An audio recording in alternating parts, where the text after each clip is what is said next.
Good morning. This is Blaine Pardoe. I'm the best-selling author of the Blue Dawn and Land and Sea series, and this is Writers Fix Problems. I'm joined today with Watcher on the Web, and we're going to be talking about the book, The Mass Killer. It's really interesting. This week's book, it's published by Defiance Press, which is one of my publishers. In full disclosure, I did not buy a copy of this book. I asked for a review copy, and it's mostly because I do write true crime books with my daughter, and I thought, I'm a true crime author. This looks like a true crime book, and so I thought this would be a good positioning for this. Defiance Press is a fantastic publishing company for conservative authors, people who can't get their books published by the normal mainstream publishers.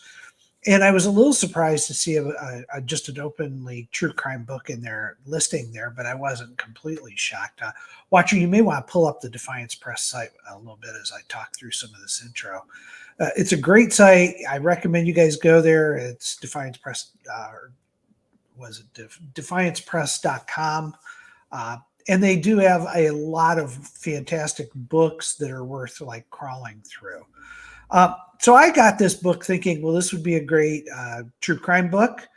I invited the author a couple of times to join the show, but I never got a response back. Apparently, he's very busy, and based on what I've seen with this book, I can understand why. When I cracked open The Mass Killer, what I was really kind of surprised with is it is a good true crime book, but it is much more. So what I really thought I would do today is rather than just skip on and go to a different book because we couldn't get the author, I thought I would actually do a review of this book because I think it's going to resonate with people who are followers of the Council on Future Conflicts and fans of the Second Amendment. So this is really going to be a thing that will appeal to you. If you are an advocate for the Second Amendment, this book is an important round in your chamber when arguing with people that we should take away gun rights because of mass shootings. Now, Dr. Schoenewolf has investigated hundreds of mass shootings, and he describes how he was looking for the source of what causes them. And this book provides in depth the details around 6 well-known mass shootings. And it does, like any true crime thriller, it really does do a good job of engaging with you and telling you things that we frankly didn't know about some of these mass shootings. But the author goes further. He digs into why these crimes took place, what drove the killers to commit their horrific acts. Now, as you look at this in terms of the crimes, Schoenewolf has provided more information as to the motives and backgrounds of the shooters in some of these cases than the FBI has even made public. It's a testimony to the level of research that he's put into this. For example, we've all been wondering about the motives of the shooter in Las Vegas several years ago who shot up that concert, etc., barricaded himself in a hotel, and was eventually killed. Schoenewolf really gets into this in depth, not just about what happened in the event, but what really were the triggers for this person to do this. And he does it from a psychological standpoint to really get into what was the justification for that shooter. And he does the same thing with the Newtown shooting, the Virginia Tech shootings, etc. So if you're looking for more in depth than what the mainstream media has told you in terms of these killings, I do recommend this book because it dives into 6 of the best known cases of mass shootings and really gets into the nuts and bolts details. Having said that, if you're a true crime fan, pick this book up, you're going to love it. If you really want to understand the psychology of what's going on with mass shootings, this book gets it right into it right up front. And I'm going to read some quotes from the book so that you can understand a little bit of the positioning that the author has gone through with this. He opened with with a real zinger for me, and it really made me want to dive deeper into this. He said, they are not happening because guns were available. Guns were always available. They were happening because our culture was deteriorating. That really clicked with me, and he dove immediately into it in the first chapter. Mass killings are symptoms of family and cultural dysfunction. The United States has twice as many mass killers because of family and cultural dysfunction that is in our society. This book explores this dysfunction and shows how it relates to the rise of mass killings. It begins with an introduction of the deterioration of the American family and of the American culture in its relation to the mass killings, and then proceeds into the 6 cases of the mass killers. Each of the mass killers represents a different approach to mass killing and a different plot, but the outcomes of these cases are all similar. Now, some may say mass killers kill because they can get guns. We've all heard that argument. I'm going to break a little bit of the fourth wall there. We've all heard that argument. Every time there's a mass shooting, the immediate response out there in the mainstream media and from our federal government is it's because of guns. Here's what Dr. Schoenewolf says, though. Some say they will kill because they have played too many violent video games. Some will say they will kill because they want attention. Some will say that they will kill because they were born that way. After spending many years studying the problem of mass killings, I have come to a different conclusion. There is no single reason why people go on killing sprees. Instead, it is a confluence of complex psychological and sociological factors. And I think if you're like me and you have people that constantly are bombarding you with, oh, we got to round up the guns, this book is an essential tool in your arsenal. And you can just send your critics a copy of it and say, read this, and then see if you have the same opinion. Now, as I was going through this, I asked questions that I'm sure some of you were asking right now. So what led to all of this? How did men get pushed to the point where they responded with violence in terms of a mass killing? And part of it is that psychologists have essentially ignored boys and men, or worse, have made them out to be the reason that our society has so many problems. If you think about it, women's issues get a lot of attention, but no one talks about the issues of young men or young boys in their upbringing. As a matter of fact, they kind of claim that they're the problem. And so I'm going to go to another quote from this book because I think it really highlighted that. And I hadn't really mentally processed it before I read this book, and it really kind of solidified it for me. He said that feminists came up with the term toxic masculinity. Now, toxic masculinity is defined in Wikipedia as an adherence to traditional male gender roles that consequently stigmatize and limit the emotions boys and men may comfortably express while elevating other emotions such as anger. It is marked by economic, political, and social expectations that men seek to achieve dominance. Now, the APA came up with its own guidelines for how men should be treated in both in therapy, focusing on their toxic masculinity, homophobia, and racism. So that was what the reaction was from the APA. Boys and men were subsequently told by society to tame their masculinity and to give up their male privilege. They were lectured not only by their mothers, but by the culture that they were growing up in, that girls deserved to be favored and boys needed to yield to the need of girls. How could a potential mass killer, witnessing this double standard and the accusations and degradation of men, feel about it? If a young man was already in a funk from a trauma in early childhood, wouldn't he have been doubly hurt by this perceived insult? And that's pulled right from the books, folks. And you know, it's a framing that I think is really important. Now, Watcher, when you heard this, what was your reaction to I mean, this is me hearing it for the first time. So I, yeah, I'm definitely gonna have to pick up a copy of this because, as you're saying, I'm quickly seeing that this is good ammunition for 2A arguments. It's stuff that I'd heard. Like, I don't think anything in here is new. It's just all stuff that I'd heard from various different sources combined into a single source.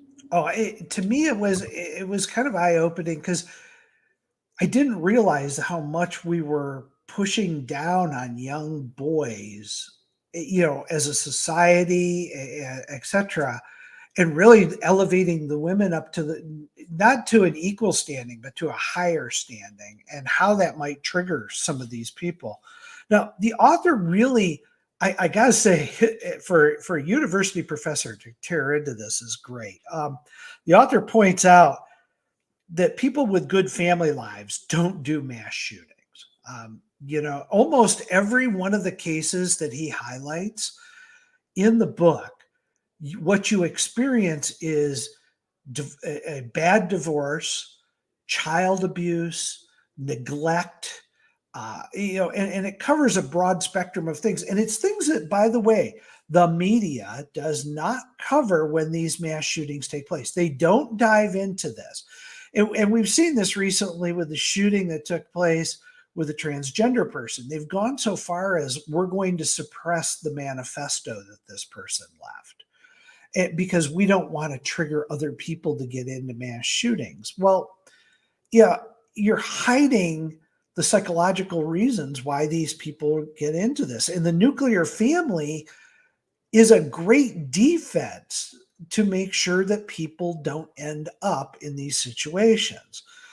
And in what the author kind of highlighted for me, at least, was that the nuclear family, which is the left is targeted so much, let's tear that apart, in every aspect, is actually critical in preventing these mass shooting events. And here's one of the many examples that the author provided in the book. I mean, literally, there's pages of this stuff, but I really wanted to hit on this one. And I know this will upset some people out there, and I will live with that. The assault on the family was also boosted by a tangent of the Black rights movement that emerged in 2013 called Black Lives Matter. On the Black Lives Matter website, it stated its anti-family mission. And this is a quote from that. "We disrupt the Western prescribed nuclear family structure requirements by supporting each other as an extended families and villages." That's really taken, by the way, right from the Black Lives Matter website. So they're saying the nuclear family is a problem. Well, taking away the nuclear family is what's going to lead to more mass shootings. And the author goes on to say this new attack on the nuclear family by BLM may have further diminished the importance of families and the breakdown of the family, especially among Blacks, which had, by the turn of the 21st century, become a factor that led to 1/3 of American families being single parent families. There is a radical revolution in America, not of guns, but of emotional aggression that in turn has provoked a reactionary response among conservatives. And I think that's a fair assessment.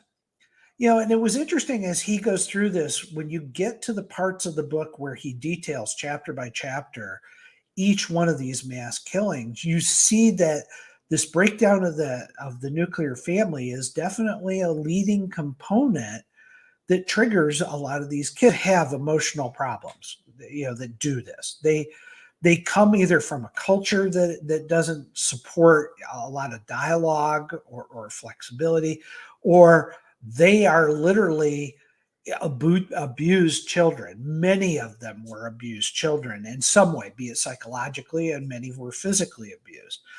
I found it very interesting when he was going through the Newtown shooting, and this is stuff you don't read about normally. He investigated the mother of the shooter, Lance, who did that shooting. And it was fascinating to read because, there was a bad divorce and you had a kid who already had psychological problems, but there was a bad divorce. The mother was an alcoholic. She went to the bar and picked up men and brought them home.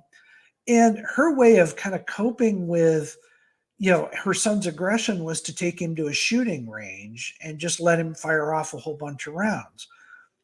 As much as people were putting the blame on the gun, you look at this and go, is this really good parenting that was taking place here? This mother was setting the stage for this.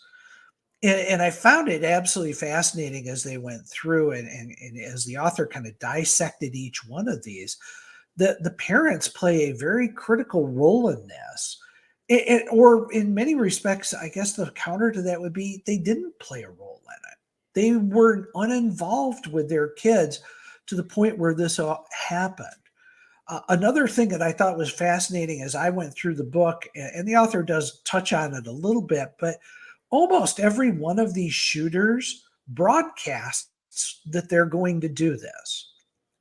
They either post something on social media, they tell their friends, watch the news in the next couple of days, you're going to see something about me.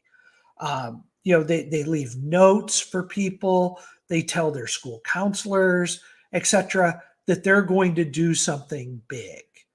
And it's interesting because, a lot of people don't react to that. And I've kind of come to the conclusion that if you see somebody saying something, that you might trigger a reaction like this, you really do need to raise the flag on it and say something before they become violent.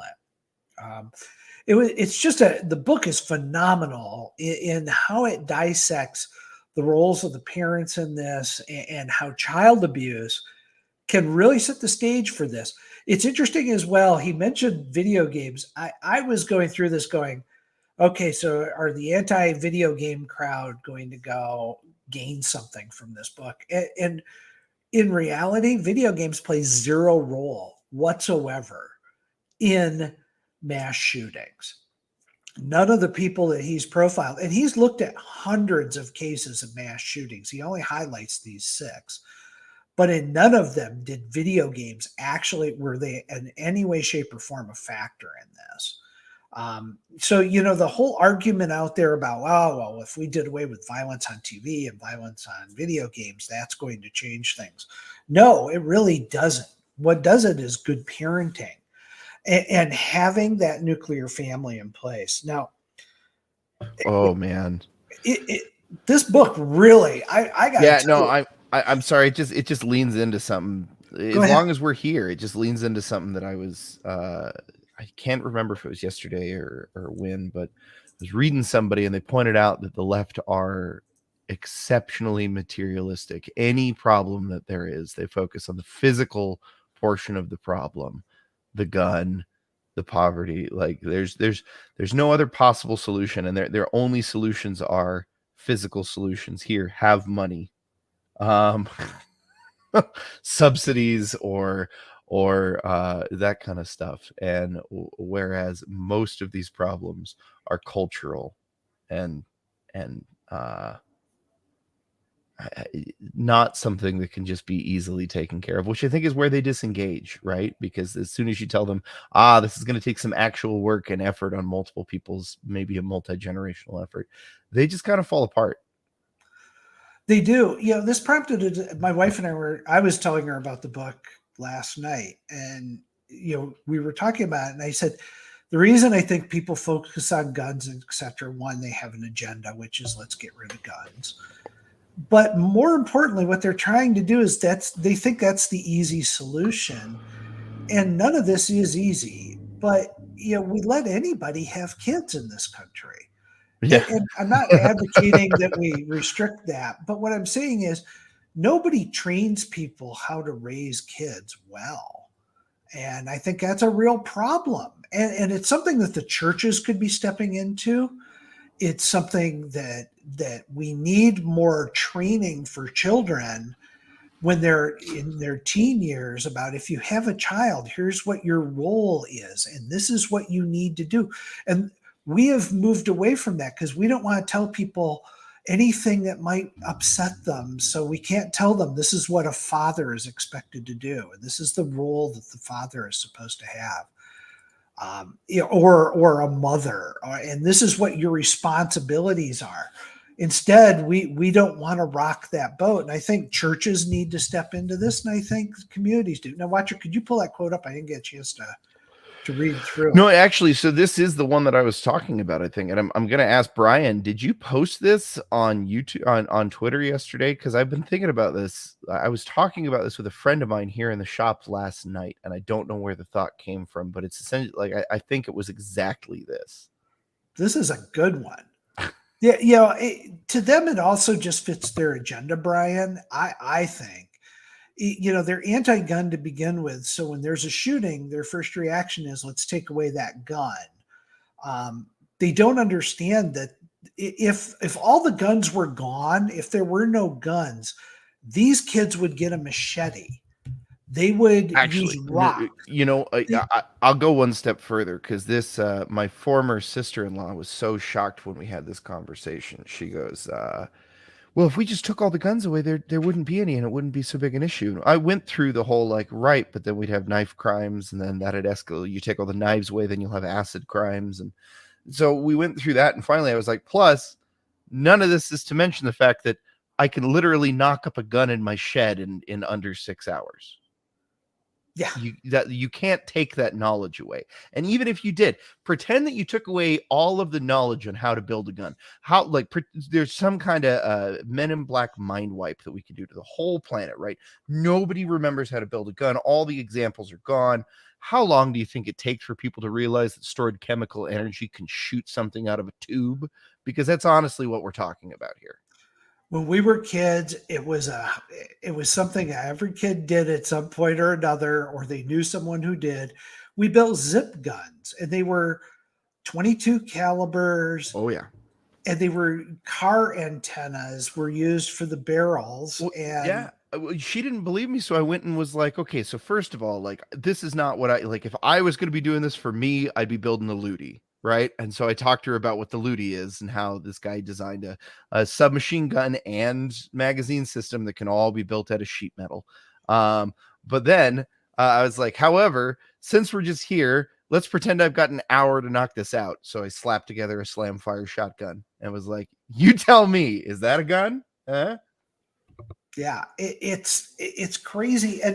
But our focus, they act like this is a quick fix. Like if we just took away all the guns, this would solve the problem. It won't. And I found it interesting because this is the best Second Amendment book I've read since Larry Correia's book, which I thought was phenomenal on the defense of the Second Amendment. This is right up there with that book in terms of defending the Second Amendment, but it's not positioned by Defiance as a Second Amendment book at all.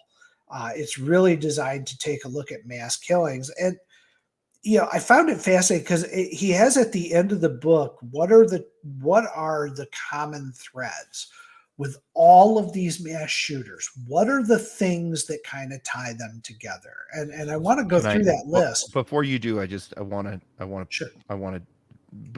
Before I have knowledge of them, I want to make a guess. Okay, go ahead. I am going to guess two things. One is a certain psychoactive substance prescribed to them by a therapist. That does surface, but not on his main list. Okay. And the second would be type B personality clusters. When you say type B, what do you mean? Sociopathic tendencies. Yeah, there's definitely that. So let me run through the list. And I want fans who are listening in on this. This isn't my opinion. This is what somebody who's actually gone out and researched in depth hundreds of these shootings has taken a look at this. And he said, in my own research, I found these features to be those of mass killers. One, they are usually white males. They are often come from broken homes. They are usually traumatized early in childhood. They internalize their feelings, particularly their anger, until it builds to a breaking point. They are loners who are awkward socially and unable to successfully navigate the vicissitudes of life. They are usually in their teens or early 20s. They are bullied, often beginning in their homes and then in school or at work. And he does cover workplace shootings too, which is very interesting. They are antisocial, unpopular. They do not get along with their peers or engage in extracurricular activities. They often have above average intelligence or talent, but do not have the emotional maturity to activate it. They tend to let people know beforehand of their plans to kill people. They displace and generalize their anger from its original source, usually their parents, into some segment of the public at large. If they have children, they often transfer their anger from their parents to their children. So those are the actual characteristics or features of a So mass killer. I have to ask, just based on this list, does he go into why he excludes inner city gang violence from mass shootings? What kind of violence? Inner city gang violence, which is the overwhelming number of mass shootings in America. He really didn't mention that. I don't believe, I think there was like one paragraph on it, and I honestly don't remember that It's too being. bad he's not here. I'd love to ask him Oh, about I know. it, because that's such a weird choice. I got to believe that the demand on him is pretty high, because this book was very transformational. And I think for me, it was very educational. And I'm a person who supports Second Amendment rights all the way down. But, to really be able to kind of articulate that back to people who are the let's grab guns crowd is sometimes a little tricky to do. But having somebody who said, look, I've researched all these, and these are what the traits are of these killers, that makes it a little more crystal clear. And notice guns aren't on that list. It's not the accessibility of guns. Gun accessibility has been a part of American culture for centuries. So Whereas watching, mass shootings have only been a part of American culture for decades. correct. Now, Watcher, do we have any comments that we want to highlight before I jump into the next piece of this? So I just want to, but before we do that, I just want to do a quick bit of channel maintenance and say, guys, if you have questions during these, please toss them into the chat. I'll monitor them. We'll come back to them. Yeah. But also, if you're enjoying the content, please hit like and please share this out so that other people get the opportunity to hear the good stuff that Blaine brings to the table every week. We appreciate each and every one of you. And with that said, let's get back into it. Yeah, I don't know. Have we had any that have come in? No, there haven't been any questions yet, but that's it's mostly been chatter in the affirmative with us. Well, and I think it's interesting. I think a lot of conservatives believe this, but having someone articulate it for you is really kind of crucial, because it validates sometimes what you're thinking or what you believe. Mm-hmm. Yeah, he ended the book in really an interesting way. And I'm going to read this quote to you because I think it summed up the book for me.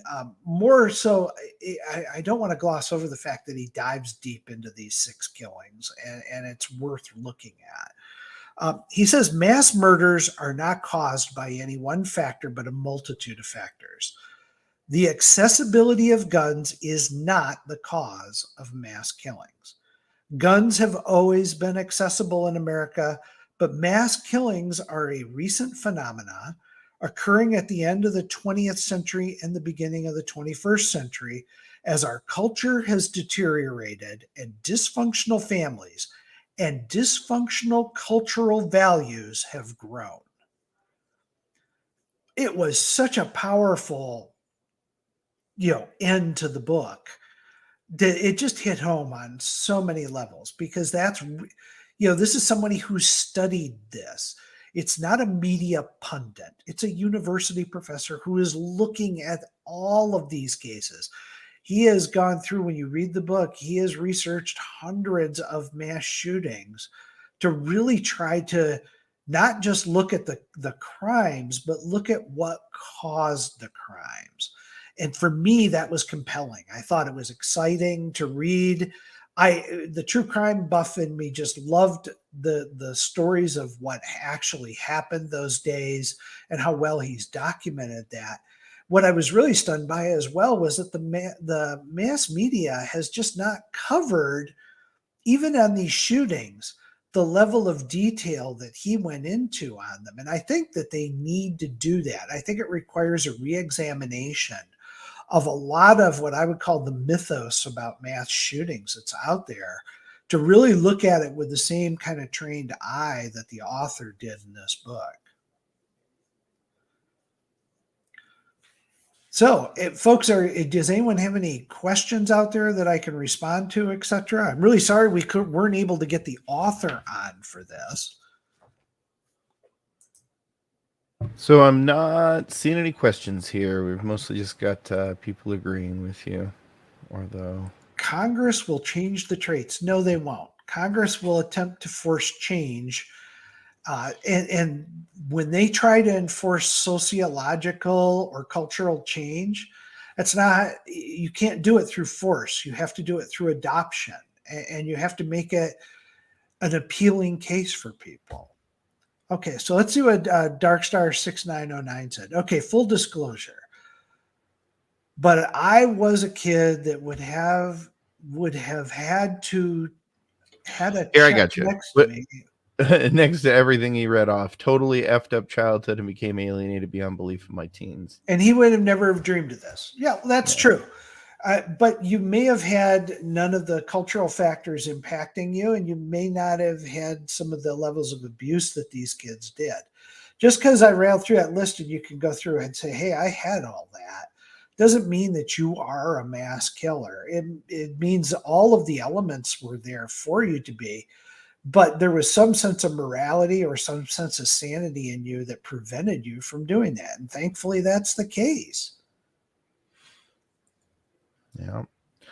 All right, folks. Well, I've checked all the chats and I'm not seeing any questions. All right. Well, I don't want to tie people up. I do want to talk about next week's guest a little bit, because this is going to be fun for me.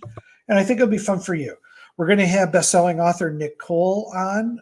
Nick Cole is one of the primaries at Wargate Books, who's one of my publishers. Nick has been through the whole cancellation process.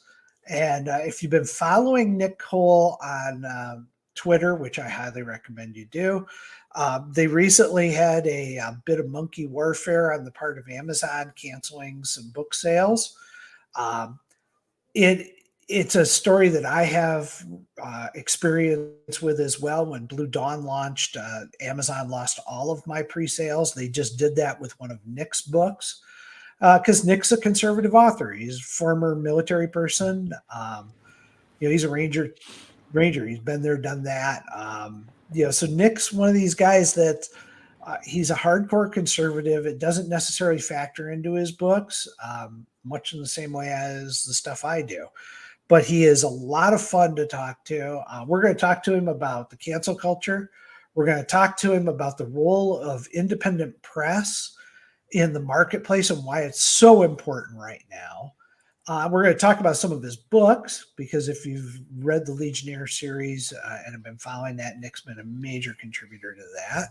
And I've read a lot of Nick's books, so there's a couple I want to talk about and highlight as well. And we're going to talk about the state of the publishing industry out there for conservatives and what that means and what's going on there. For fans of Mark Sibley, Wargate is the publisher that has picked up Sibley. Well, we'll talk about that in just a second, because we did have one question come across after the finish line. All right, good. How to increase security at schools without creating an environment of straight jail punishment, but for the purpose of preventing mass shootings. It's interesting. He didn't go into the physical security at the schools at all, because his whole focus in this book was to look at the what causes someone to be triggered, not how to prevent that from happening physically at the schools. And I agree. There's this whole mentality of we don't want to create a jail-like environment. And I actually think our schools probably need to be redesigned. All of our schools were built, if you think about it, a lot of them were built in the 1960s, 70s, and 80s. They were open concepts. There were a lot of doors and entrances and access points that were easily accessible by external shooters to be able to get in. And I think I think redesigning, what a school has to be safe is important. I think metal detectors are a big thing that could take place in schools and should take place. I don't think that's a jail-like atmosphere for kids to have their backpacks and have themselves go through a metal detector to come into school. I don't think that's that bad because we do it at airports and nobody gets upset over that. So I think we do have to take a look at the physical security at schools because most of these schools are just not designed with mass shootings in mind. They are designed, for the aesthetic or the function, but they're not designed for the security. And I think we need to take a serious look in this country at schools and kind of say, so, if these situations happen, are there ways that we could contain this or isolate these things or prevent the weapons or the people with the weapons from getting in? But a lot of these guys walk in right through the front door. And that's part of the problem. In the case of the Newtown shooting, the mother of Lance, who is the shooter, actually worked at Newtown and used to take her son to that school. Now, why he had a visceral reaction to that school per se, I don't know. It could be that he simply was going there because his mother made him go there, and that was a way of kind of striking back at her. I'm going to invite you to go through the book and read those details. So, but it is fascinating that, I think we do have to take a look. I think Lance Corporal raised a really good point, which is we should be taking a look at our schools from a purely, security perspective and maybe redesigning how these schools function. I think that's probably correct. I don't know if anybody's got counter to that. I'm open to it. No, I think that's about right. All right, folks. So we've got an outstanding show coming up next week. Make sure that you are here for that. Is there anything Make sure else, you Blaine? click like. Make sure you share this out because I think a lot of people need to hear about this book. Yep. And go grab a copy for yourself wherever major books are sold. We don't have the author here to tell us where he'd prefer you grab them, so Amazon's probably a good shake. I think Amazon's going to be the best way to go. If you go to the Defiance Press site, they link right over to Amazon. So, you can cut out the middleman. I do encourage you to take a look at defiancepress.com, take a look at the books that they support because there are a lot of them and they're really interesting books in some cases. All right. And with that, have a good week, folks. Thank you very much. Thanks, Watcher. Thank you. Bye-bye.